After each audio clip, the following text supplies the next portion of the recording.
대장동 개발 의혹을 수사 중인 검찰이 이른바 50억 클럽에 거론된 인물들을 잇따라 불러 고강도 조사를 벌였습니다. 아울러 곽상도 전 의원에 대해서 사전 구속영장을 청구했습니다. 관련 내용 박지훈 변호사와 정리를 좀 해보겠습니다. 어서 오십시오. 안녕하십니까? 예.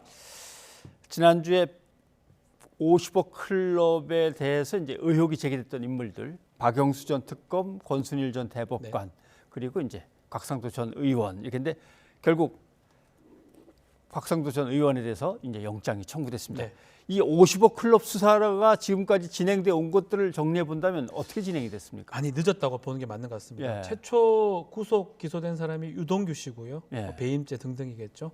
그리고 그 다음에 김만배, 정영학, 그리고 남욱 불구속도 구속 기소가 됐습니다. 뇌물죄, 배임죄 등등인데 실제로는 배임죄부터 먼저 보다 보니까 실제로 돈 흐름에 대해서는 늦게 본 것 같아요. 예. 가장 눈에 띄었던 게 곽상도 전 의원의 자녀가 50억, 뭐 좀 말도 안 되게 퇴직금 50억 받았던 그 부분을 봤었으면 가장 빨리 갈 수 있던 게 예. 가장 뒤늦게 지금 왔던 걸로 보이고요.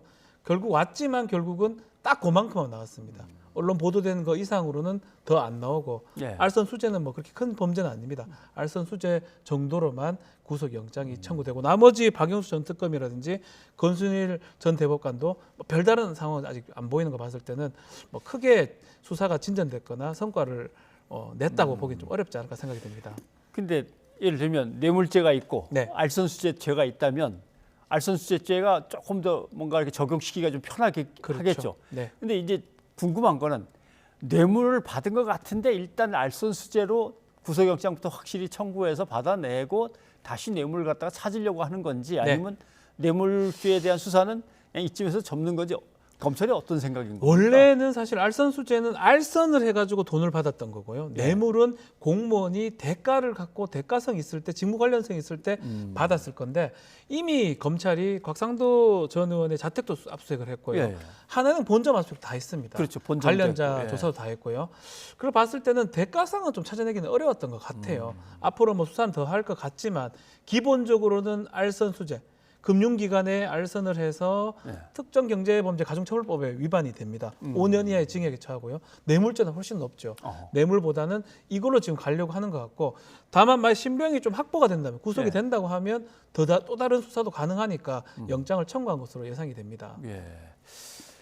일단 곽상도 전 의원은 영장 실질심사는 다음 달 1일로 예정이 돼 있는 걸로 지금 전해지고 있습니다. 네. 그건 뭐 좀 봐야 되겠고 영장이 과연 발부될 건가 이것도 이제 궁금하고 네.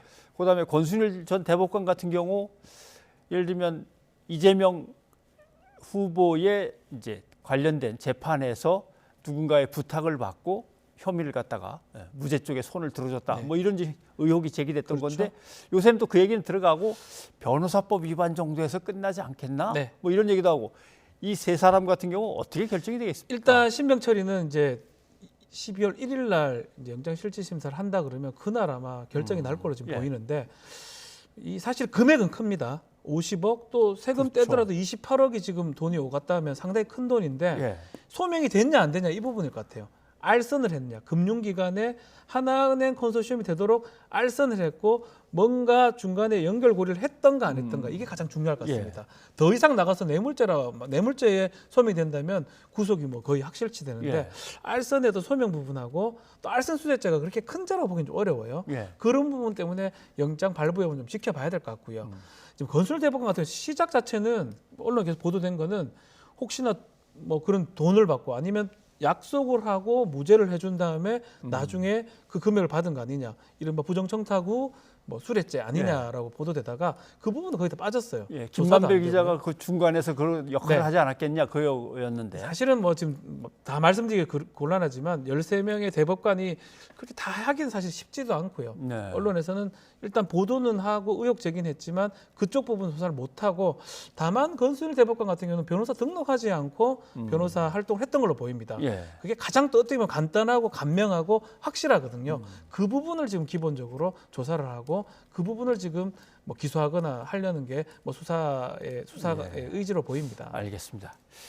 근데 통상 뭐 검찰 출신의 누군가가 검찰에 끌려와서 이제 조사를 받게 되거나 할 때는 글쎄 좀 예우를 갖다 해주는 경우가 왕왕 있죠. 네. 예전에 뭐 황제 조사라고 해서 뭐 우병우 팔짱 씨의, 끼고 있는 예. 모습이 사진에 나오기도 했는데 이번에도 뭐 연결 통로를 이제 다른 곳으로 해서 빼서 들여보낸다든가 별관으로 들여보낸다든가 이게 수사할 때 이미 봐주겠다는 의미가 여기에 담겨 있다고 봐야 되나요? 아니면 그냥 기자들한테 붙잡혀서 곤욕을 치르지 않게 편의만 좀 봐준 거라고 봐야 될까요? 일단 원칙을 얘기를 해야 됩니다.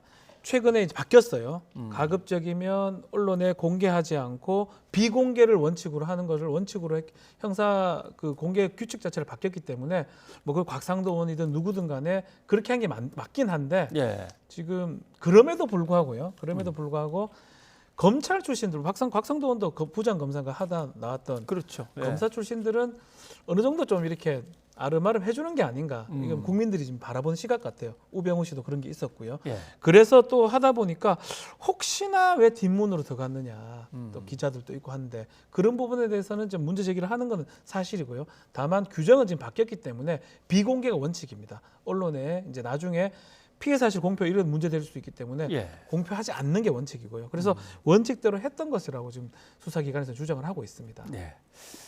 그리고 대장동 수사에서는 또 하나의 문제가 있습니다. 예를 들면 황무성 성남도시개발공사 초대 사장 같은 경우 뭔가 그 대장동 개발 의혹의 핵심 세력들이 내보내려고 했느냐, 내보내는 과정에서 또 윗선의 개입이 있었던 건 아니냐.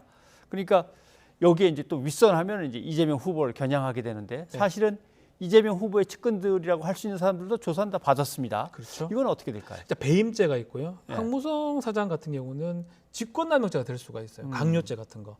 나갈 의무가 없는데 사표를 쓰게 해가지고 회사에서 나가게 만들었던 게 혹시나 뭐 성남시장이라든지 그 측근들이 한 게 아니냐. 이 부분이 지금 문제가 되고 있는데 또 그 과정에서 이미 조사를 받고 재판을 받았다는 또 증거들도 있거든요. 예. 확인이 좀 돼야 될 부분 같아요. 왜냐하면 고발이 됐기 때문에 직권남용죄도 볼 것 같고요.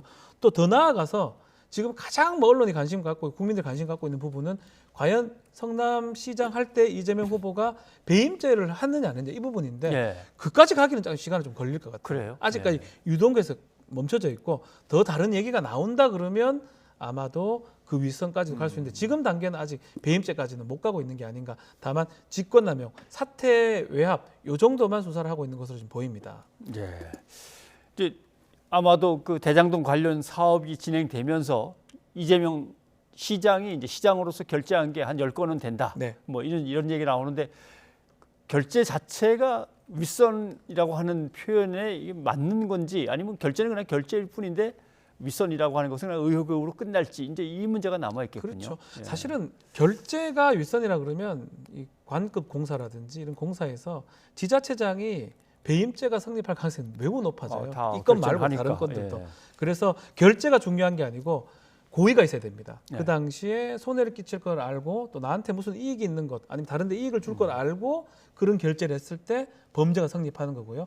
그거를 더 입증하는 게 지금 목적인데 사실은 지금까지는 못 가고 있는 상황이고요. 예.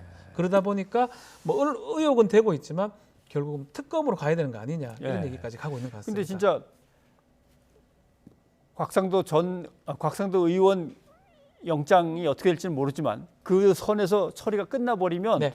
특검 가자는 얘기가 확 나오겠죠. 지금 뭐 여기서도 많이 얘기를 했었는데 딱 그대로 됐어요. 배임죄도 애매하게 유동규 그쪽 선이고 뇌물죄도 지금 김만배나 그 사람들 얼마 정도만 됐고 곽상도만 딱 50억 준 거. 또 알선 수재로 딱 그만큼만 딱 조사가 됐거든요. 예. 그 딱 처음부터 좀 기민하게 했으면 좋았을 건데 뭐 이거 아쉬운 건지 모르겠지만 국민들이 봤을 때는 좀 미흡해 보이기 때문에 예. 특검 얘기가 나올 수밖에 없는 게 아닌가 생각이 듭니다. 알겠습니다. 박 변호사님 오늘 여기까지 듣겠습니다. 고맙습니다. 감사합니다.